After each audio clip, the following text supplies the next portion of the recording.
September 17 దీని గురించి మనం పూర్తిగా తెలుసుకుందాం.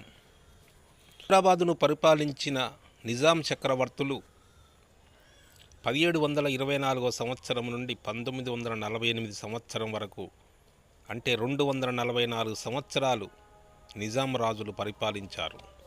7వ నిజాం ప్రభు అయిన చివరివాడు మీర్ ఉస్మాన్ అలీ ఖాన్ హైదరాబాదును పరిపాలించాడు. ప్రపంచవ్యాప్తంగా ప్రత్యేక గుర్తింపు హైదరాబాదుకు ఉంది. ఈ రాజు 37 సంవత్సరాలు పరిపాలించాడు. ప్రభుత్వ ఆదాయం కోసం ఉస్మానియా హాస్పిటల్, తంతి తపాలా, ఆధునిక రవాణా సౌకర్యం కోసం రైళ్లు, ఉన్నత విద్య కోసం ఉస్మానియా యూనివర్సిటీ అతని పేరు మీదనే కట్టించాడు.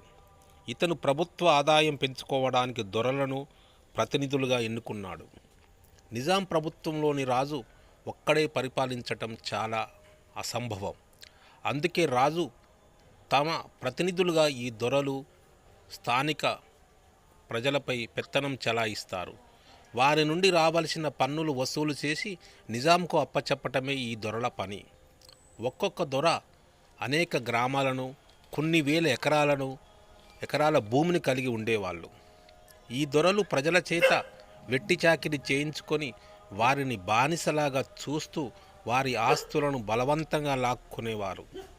ప్రజలను పిప్పిగా పీల్చుకుంటూ నిజాం ప్రభుత్వానికి ప్రతినిధులుగా పనిచేసేవారు. వెట్టి చాకిరి వ్యతిరేకంగా భూమి కోసం, భుక్తి కోసం నిజాం రాజుపైన, దొరలపైన గ్రామాల్లో ప్రజలు సాయుధ పోరాటం చేపట్టారు. గ్రామాల్లో ప్రజలు సాయుధ పోరాటం మొదలుపెట్టగానే రాజ్యకాంక్ష పుట్టుకొచ్చారు. 7వ నిజాం రాజు ప్రైవేట్ ఆర్మీ తన అధికారాన్ని కాపాడుకోవటానికి, తన కోసం పనిచేసే దొరలను తెలంగాణ సాయుధ పోరాట విప్లవకారుల నుండి రక్షించుకోవటానికి నిజాం ఏర్పరచుకున్న పారామిలిటరీయే రజాకార్లని పిలిచేవారు. 1946లో తెలంగాణ సాయుధ పోరాటం ప్రారంభమైన తర్వాత చాలా గ్రామాల్లో ప్రజలు సంఘాలుగా ఏర్పడి దొరలకు, జమీందారులను, ఆగడాలను ఎదుర్కొంటూ పన్నులు కట్టడం మానేశారు. విప్లవకారులు కొంతమంది దొరలను, జమీందారులను చంపివేయటం కూడా జరిగింది. వారి భూములను లాక్కొని పేదవారికి పంచిపెట్టారు. విప్లవకారులు ఎదుర్కొన్న శక్తి లేని దొరల వద్ద లేకుండా రజాకార్లను దింపి వీరిని దొరల గడినే నివసించేవారు.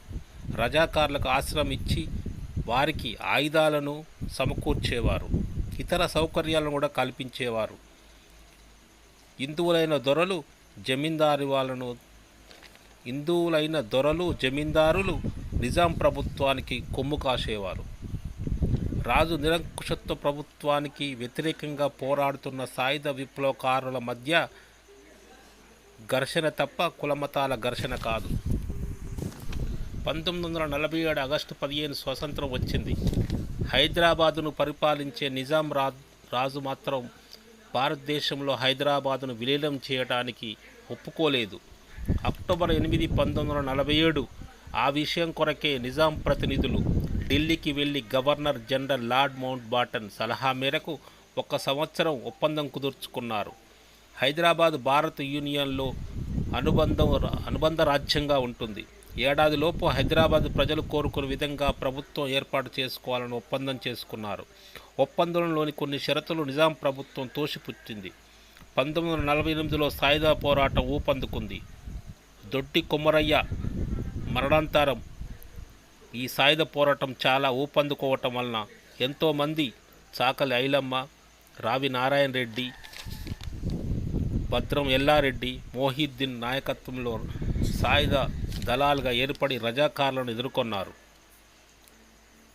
ఈ విధంగా హైదరాబాదులో శాంతి భద్రతలు క్షీణించాయి. వల్లభాయ్ పటేల్ ఆధ్వర్యంలో కేంద్ర ప్రభుత్వం పోలీసు బలగాలను దింపింది. 1948 సెప్టెంబర్ 10న హైదరాబాద్ భారతదేశంలో విలీనమైపోయింది.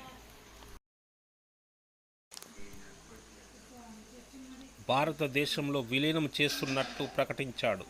ఈ విధంగా మన హైదరాబాద్ భారతదేశంలో విలీనమైంది.